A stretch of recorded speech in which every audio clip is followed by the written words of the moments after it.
बेताल के उड़ने के बाद दोबारा विक्रमादित्य शिंशपा वृक्ष की ओर दौड़े और पेड़ पर उल्टे लटके बेताल को कंधे पर लाद कर चल पड़े। इसी बीच एक बार फिर बेताल ने राजा को एक नई कहानी सुनाते हुए कहा, बहुत समय पहले एक भोगावती नाम की नगरी हुआ करती थी। उस नगरी में राज रूपसेन का राज हुआ करता था। राजा को शादी करने का बड़ा मन था। एक दिन राजा ने अपने चिंतामणि नाम के तोते से पूछा, बताओ मेरी शादी किसके साथ होगी? तोते ने कहा, मगध की राजकुमारी चंद्रावती से। राजा ने तोते की बात सुनने के बाद एक ज्योतिषी को बुलाकर यही सवाल पूछा। ज्योतिषी ने भी राजा को वही उत्तर दिया जो तोते ने दिया था। मगध की राजकुमारी को भी अपने होने वाले वर के बारे में जानने का बड़ा मन था। राजकुमारी ने अपनी मैना मंजरी से पूछा, अरे ये बताओ मेरा विवाह किसके साथ होगा? मैना ने भी राजकुमारी को राजा रूपसेन से शादी होने की बात बताई। इतना सुनने के बाद दोनों नगर की तरफ से शादी का न्योता एक दूसरे को भेजा गया, जो स्वीकार हो गया। इस तरह राजा रूपसेन और राजकुमारी की शादी हो गई।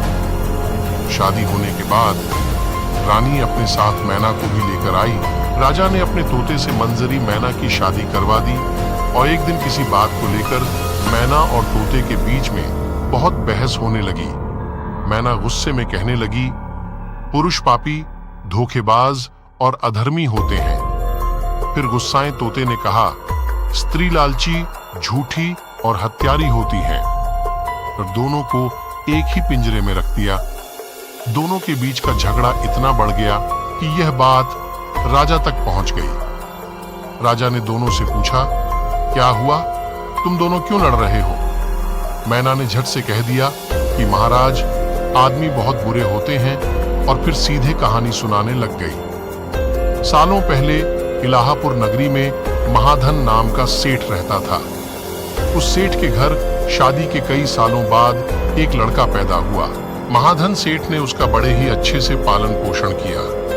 अच्छे संस्कार मिलने के बाद भी सेठ का बेटा बड़ा होकर जुआ खेलने लगा। जुए की लत में वो सारा पैसा जुआ खेलते हुए हार गया। इसी बीच सेठ की मौत हो गई। जुए की लत की वजह से न तो लड़के के पास पैसे बचे और न पैसा कमाने वाला बाप, तो लड़का अपना नगर छोड़कर चंद्रपुरी नगर पहुंच गया। नए नगर पहुंचकर लड़के की मुलाकात कर्ज देने वाले साहूकार हेमगुप्त से हुई।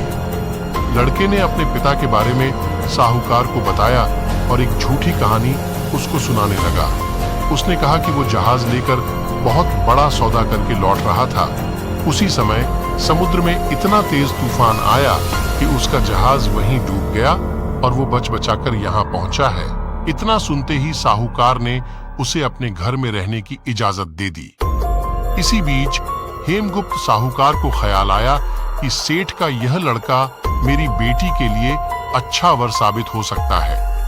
तुरंत साहूकार ने अपनी बेटी की शादी सेठ के बेटे से करवा दी। शादी के कुछ दिन तक अपने दामाद का काफी सत्कार करने के बाद साहूकार ने अपनी बेटी को खूब सारा धन देकर विदा कर दिया।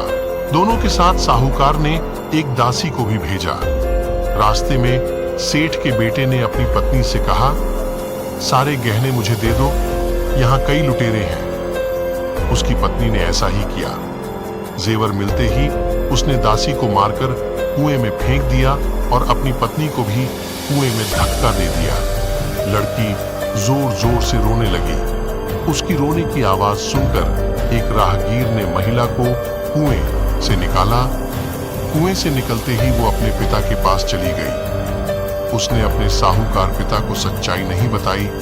उसने कहा, कुछ लुटेरे ने उन्हें लूट लिया और दासी को मार दिया। साहूकार ने अपनी बेटी को दिलासा देते हुए कहा, चिंता मत करो, तुम्हारा पति जिंदा होगा और वो कभी न कभी जरूर लौट कर आ जाएगा। उधर लड़का अपने नगर पहुंचकर दोबारा सारे पैसे और जेवरात जुए में हार जाता है। पैसे खत्म होने के बाद उसकी हालत बहुत बुरी हो गई। इससे परेशान लड़का दोबारा साहूकार के पास जाता है। वहां पहुंचते ही उसकी मुलाकात पत्नी से होती है। वो उसे देखकर बहुत खुश होती है और बताती है कि उस दिन जो कुछ भी हुआ उसने अपने पिता को नहीं बताया है। वो उस झूठी कहानी के बारे में अपने पति को बताती है। जैसे ही साहूकार अपने दामाद को घर में देखा तो उसने उसका स्वागत किया। कुछ दिन साहूकार के घर में रहने के बाद एक रात को मौका देखकर सेठ का बेटा अपनी पत्नी को मारकर उसके सारे जेवरात लेकर फरार हो जाता है। यह कहानी बताने के बाद मैना कहती है, महाराज, ये सब होते हुए मैंने खुद अपनी आंखों से देखा है। यही वजह है मैं आदमियों को पापी कहती हूँ। मैना की कहानी सुनने के बाद राजा तोते से कहता है, अब तुम बताओ, स्त्रियों को बुरा क्यों कह रहे थे? ये सुनते ही तोता भी कहानी सुनाने लग जाता है। वो बताता है कि एक समय वो कंचनपुर में सागर दत्त नाम सेठ के यहाँ रहता था। उसके बेटे का नाम श्रीदत्त था, जिसकी शादी पास के ही नगर श्री विजयपुर के सेठ सोमदत्त की बेटी से हुई थी। शादी के बाद व्यापार करने के लिए लड़का परदेश चला गया। उसकी पत्नी जयश्री उसका इंतजार बेताबी से करती थी, लेकिन 12 साल गुजर गए, लेकिन वो परदेश से लौटकर नहीं आया। अपने पति का इंतजार करते हुए एक दिन महिला अपनी छत से एक पुरुष को आते हुए देखती है। वो उसे बेहद पसंद आता है। वो उसे अपनी सहेली के घर बुलाती है। वो उससे बात करती है और उससे रोज अपनी सहेली के घर मिलने को कहती है। अब श्रीदत्त की पत्नी जयश्री उस युवक से रोज मिलने लगी। ऐसा होते होते कुछ महीने बीत गए। इसी बीच एक दिन जयश्री का पति श्रीदत्त परदेश से लौट आता है। महिला अपने पति को देखकर परेशान हो जाती है। थका हारा श्रीदत्त आराम करने के लिए बिस्तर पर लेटते ही एकदम सो जाता है। मौका देखते ही उसकी पत्नी उस युवक से मिलने के लिए अपनी सहेली के घर चली जाती है।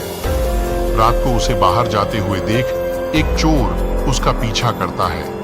वो देखता है कि वो किसी घर में चली गई। अफसोस, वो युवक सांप के काटने की वजह से मर जाता है। जैसे ही जयश्री उसे देखती है तो उसे लगता है कि वो सो रहा है। वो उसके करीब जाती है। उसी समय पास के पीपल के पेड़ पर बैठा भूत मरे हुए युवक के शरीर में घुसता है और महिला की नाक काटकर वापस पेड़ पर बैठ जाता है। रोते हुए वो अपनी सहेली के पास पहुंची और उसे पूरी कहानी बताई। सब कुछ सुनकर उसकी सहेली जयश्री को सलाह देती है कि चुपचाप घर चली जाओ और जोर जोर से रोने लग जाना।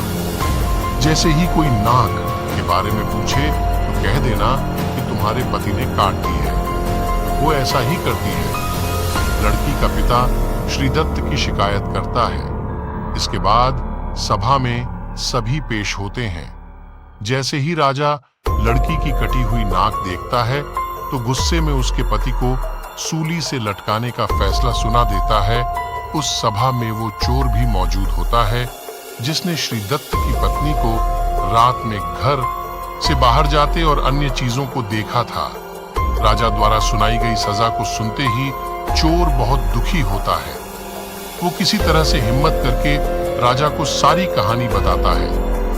कोई भी उसकी बात पर विश्वास नहीं करता तो चोर कहता है, आप वहां चलकर देख लीजिए, भूत भी वही है और युवक की लाश भी। जब जांच की जाती है तो बात सच निकलती है। यह बताकर तोता कहता है, राजन, महिलाएं इतनी दुष्ट होती हैं। इतना कहकर बेताल राजा विक्रमादित्य से कहता है, बताओ महिला और पुरुष में से ज्यादा पापी कौन? राजा कुछ देर सोचकर बताते हैं, महिला ज्यादा पापी है। बेताल कहता है, कैसे?